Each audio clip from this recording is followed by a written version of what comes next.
As perspectivas do agronegócio no Brasil. É o tema de hoje do seu Agenda Econômica. Está aqui conosco o senador Blairo Maggi, ex-governador de Mato Grosso e um grande produtor agrícola. Participa dessa entrevista o jornalista Davi Emerick.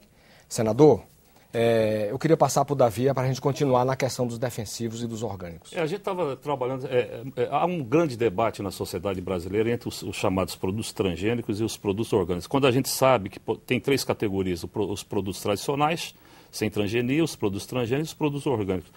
Primeiro, o senhor acha que há alguma contradição entre essas três áreas ou as três convivem bem? Essa é uma primeira questão. A segunda, o debate sobre a transgenia, eu acho que passou um momento mais crítico, a sociedade já aceita esse debate com mais naturalidade. Como que essa questão ainda está colocada na sociedade? Davi, tem espaço para os três e um não concorre com o outro. No fundo, quem decide se teremos mais produto orgânico, mais tradicional ou mais ligado à transgenia, é você que está em casa, é o consumidor, né? Que tem diferenças de custo entre um e outro. Por exemplo, produto transgênico, aliás, o orgânico, ele é mais saudável, ele não tem presença de agrotóxicos, os adubos são adubos naturais, etc. Agora, custa muito mais caro, né? Então, aí a pergunta é, você que está me assistindo, está disposto a pagar esse preço? Está? Então, vai ter gente disposto a produzir, não há problema nenhum. Quanto aos tradicionais e os transgênicos, é a mesma coisa também. No final das contas, vai ser mais ou menos assim. Senador, explica um pouquinho por que custa mais caro. Custa mais caro porque você tem mais uso, né? No caso orgânico, você tem produtos naturais que custam caro para fazer. Adubação natural, a não aplicação de inseticidas, requer que você faça isso em ambientes mais fechados, ou que você use plantas que são naturalmente repelentes a alguns tipos de praga. Então, e os volumes de produção de orgânicos são muito pequenos. Mão de obra mais intensiva. Não tem como você fazer uma coisa maior, porque você põe pressão de praga sobre eles. Então, é tipo o seguinte, vai fazer tomate orgânico.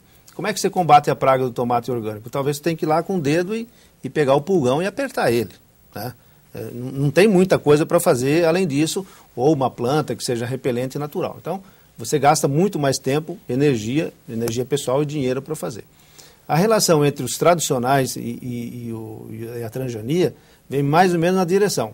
Quando você usa um produto transgênico, você diminui a presença dos herbicidas e dos inseticidas também. Então, ele fica mais barato em relação aos tradicionais.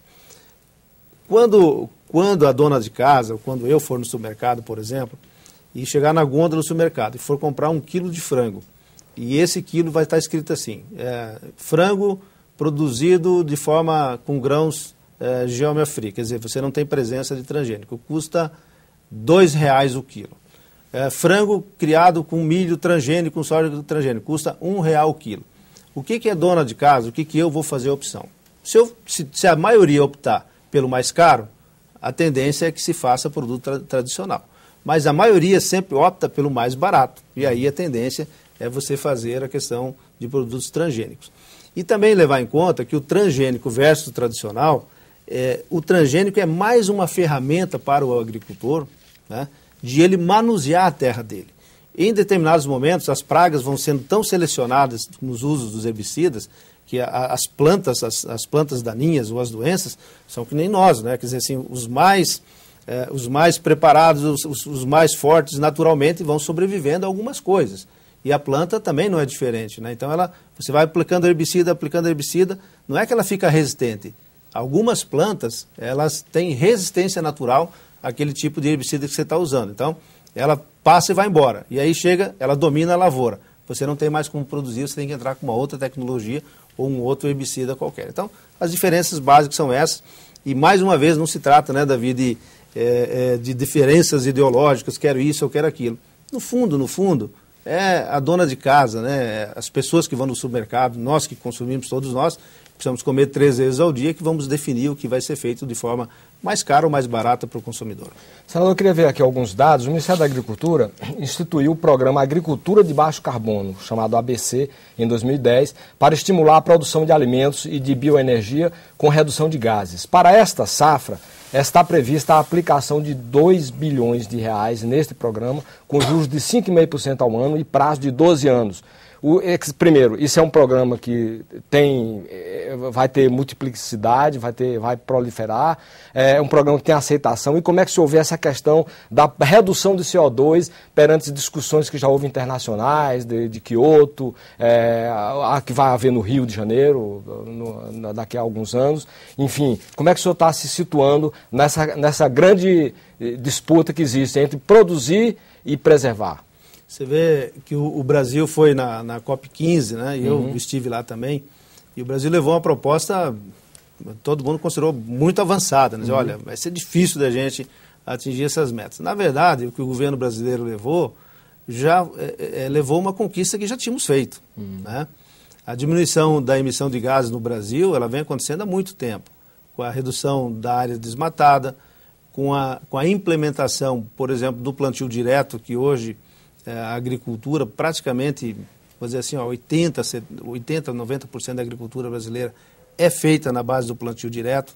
Então você usa menos óleo diesel, porque não tem que arar a terra, não tem que gradear, e você não tem que queimar a palhada que você tinha no passado. Tudo isso é incorporado, as plantadeiras andam em cima de uma palha, de uma matéria orgânica que vai se decompondo no solo e o carbono vai sendo absorvido pelas partículas do solo. Então, a política de redução de carbono no Brasil, ela já vem acontecendo há muito tempo. E o que o Brasil levou na COP15, nós já atingimos, vamos atingir essas metas, porque a agricultura brasileira, ela naturalmente vem incorporando essa questão do baixo carbono. Bom, quanto ao governo colocar recursos à disposição disso, eu acho ótimo, né? Com toda certeza terá demanda esse tipo de recurso. Agora, eu não conheço especificamente quais são os projetos, a linha de crédito está sendo direcionado para quê, né? E como vai ser feito isso. Normalmente, esses programas, principalmente quando se trata de dinheiro, cria-se a linha, cria-se o programa, mas não se opera o programa. Então, nós teríamos que fazer um levantamento para saber a que direção e se as propostas que já estão chegando, elas efetivamente estão sendo contempladas com recurso público. Senador, Código Florestal é uma coisa aí que está todo mundo debatendo. O ministro da Agricultura parece estar negociando com a Casa Civil uma contraproposta ao relatório do deputado Aldo Ribeiro. Recentemente houve uma mobilização aqui em Brasília de 20 a 30 mil produtores rurais em torno do tema. Como o senhor está analisando o código em si, a proposta que está tramitando, e essa iniciativa do Ministério da Agricultura discutir uma alternativa, uma contraproposta? Bom, eu acho que o relatório do Aldo, primeiro que, na minha avaliação, ele foi aos limites que ele poderia ir. Tanto daqueles que defendem o setor produtivo, quanto daqueles que defendem a questão ambiental. E tenho observado que essa discussão entre os ambientalistas e o setor produtivo, ela não está a diferença não é tão grande. Nós estamos bem próximos de um entendimento. E esse entendimento será mais fácil de ser realizado à medida em que nós deixarmos os radicais de direita fora e os radicais de esquerda fora. Né? Tem que caminhar mais ou menos pelo caminho do meio para se fazer essa alteração. E quais os pilares? Em que o senhor mexeria para fazer essa confluência de opiniões? Olha, nós estamos bastante próximos, como disse. Um dos pontos que é mais caro para os produtores agrícolas, por exemplo, é a questão do reconhecimento da lei no momento em que foi feita a conversão. Quer dizer, tipo assim, olha, eu fiz o meu desmatamento, eu ocupei a terra na década de 80. Ali nós tínhamos uma lei, né? Que era assim, você podia usar 50% das terras na floresta, podia usar 80% no cerrado e 80% no sul-sudeste. Então, essa era a regra. E o que o setor agrícola defende, que mesmo aqueles que não averbaram, né, que não foram ao cartório e reconheceram naquela época que eles estavam em cima dessa posição, que eles têm o direito de fazer agora, sem penalidades de multa e sem nenhum tipo de processo. Esse é o ponto mais caro para o setor agrícola. E o ponto mais caro para os ambientalistas nesse momento é a questão da permanência da reserva legal nas pequenas propriedades. Né? As grandes não se discute, todo mundo sabe que tem que deixar 80% e não há grandes discussões nessa questão. Mas na agricultura familiar, e aí você entra realmente com um grande problema no sul, no sudeste, porque as propriedades são todas elas relativamente pequenas, e se tivermos que deixar 30 metros... em beira de rio, né? Tivermos que deixar 30 metros na beira de rio, e em todas as nascentes de água, a gente vai ver que muitas propriedades talvez ficam até devendo, né? Porque a gente tem muitas nascentes de água nessas terras. Então, são os pontos mais conflitantes hoje que tem, e eu acho que vai dar um entendimento bom. Nós não podemos, de forma nenhuma, esquecer do passado, né? Os ambientalistas hoje, por exemplo, são contra qualquer tipo de desmatamento. Vai tirar uma árvore, é uma confusão, né? Mas a história do nosso país, a história da humanidade, né, nós só crescemos como ser humano no momento em que nós descobrimos a agricultura. Até então nós éramos nômades, né? E aí fomos melhorando a nossa sociedade, conseguimos fazer com que as pessoas vivessem em cidades, porque tem agricultura lá atrás, tem gente produzindo. Então, simplesmente ignorar tudo isso hoje e achar que o meu bisavô, que veio da Itália, subiu num morro lá em Três Cachoeiras, em Torres, no Rio Grande do Sul, abriu 2 hectares e plantou banana durante a vida inteira dele para sustentar os filhos, né? Dizer que ele cometeu um crime porque foi plantar banana num morro de uma inclinação de 35 graus ou 40 graus, não dá para fazer isso, né? Então, a gente tem que olhar o passado, dar a todos aqueles que no passado fizeram dentro das regras da lei e dizer, olha, tudo bem, gente, vocês não cometeram crime nenhum, vocês estão de acordo e vamos em frente. Agora, daqui para frente, né, com um novo código, uma nova regra, eu sou até favorável de não produzir mais em morro, né? Eu sou favorável de não fazer mais desmatamento. Mas dizer assim, aquele que já fez, cometeu o crime, não dá, realmente não dá para aceitar, e aí talvez seja a diferença maior que a gente tem hoje dos dois lados. Senador, já estamos caminhando para o fim. Como o senhor avalia a questão do crédito agrícola no Brasil para custeio, investimento e comercialização? Os recursos têm sido suficientes? Lembramos que os recursos para custeio tiveram elevação de 15,5% em relação à safra anterior e os destinados ao investimento de 42,5%. Como o senhor avalia isso?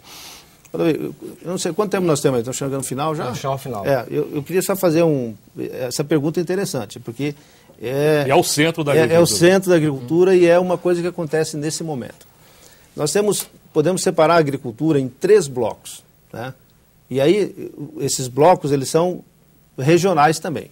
Grandes, médios e pequenos agricultores.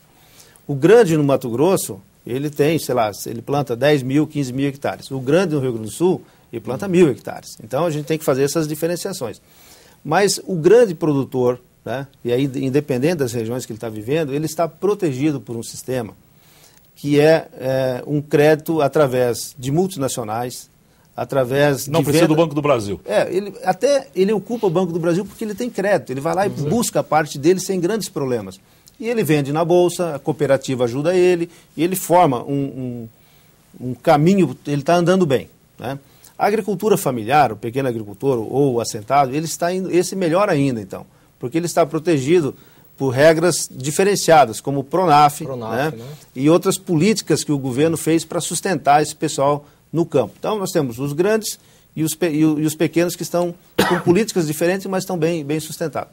Mas no meio disso, nós temos os produtores médios. E aí, médio lá no Mato Grosso, 3.000 hectares, 5.000 hectares. Médio no Rio Grande do Sul, 300 hectares, ou 500 hectares. Mas os dois sofrem do mesmo problema. Ele nem tem acesso ao crédito do Pronaf, ele está fora, e nem tem o acesso ao crédito de cima da grande agricultura. Então, esse está muito vulnerável e está acontecendo um negócio interessante, que a gente tem que chamar a atenção do país nesse momento.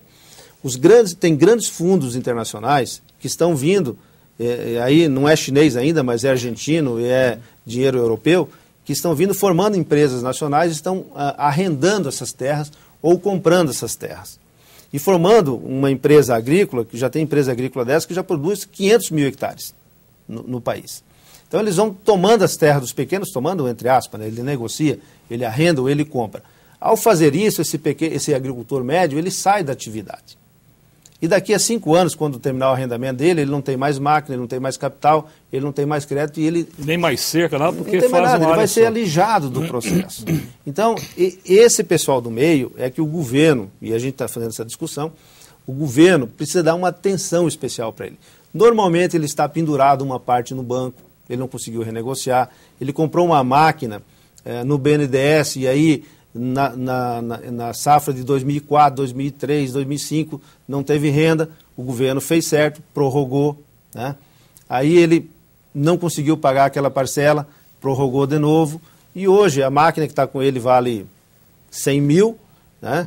E a máquina, desculpe, a máquina que nova vale 100 mil, e a máquina que ele está devendo deve 200 mil reais. Então esse agricultor do meio é que a gente precisa dar uma atenção nele para não corrermos com dois problemas.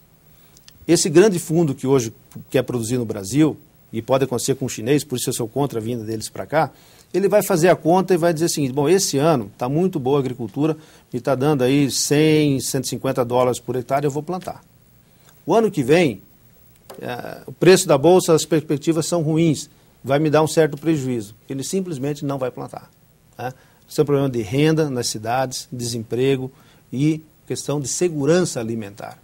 Enquanto esse produtor médio que está aqui, bem ou mal, ganhando mais ou ganhando menos, ele tem que ficar na atividade, porque é a função dele, é o trabalho dele. Se ele está bem remunerado, melhor. E se ele tiver com uma remuneração mal, ele vai ficar, porque ele tem os compromissos dele pela frente. Então, na agricultura hoje a gente tem que tomar cuidado, e é um trabalho aqui no Senado, que a Comissão de Agricultura nós estamos fazendo, temos vários senadores, conhecem muito bem esse problema, a gente tem que cuidar com carinho desse segmento. E o Agenda Econômica fica por aqui. Se você tiver críticas ou sugestões ao nosso programa, entre em contato conosco pelo nosso portal www.senado.gov.br/TV. Você poderá também fazer download ou cópia deste e de outros programas da TV Senado.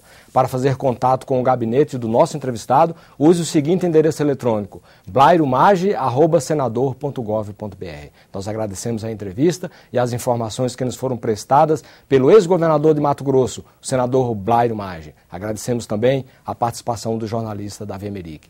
A você de casa que nos acompanhou, muitíssimo grato pela sua audiência. E até o próximo Agenda Econômica. Até lá.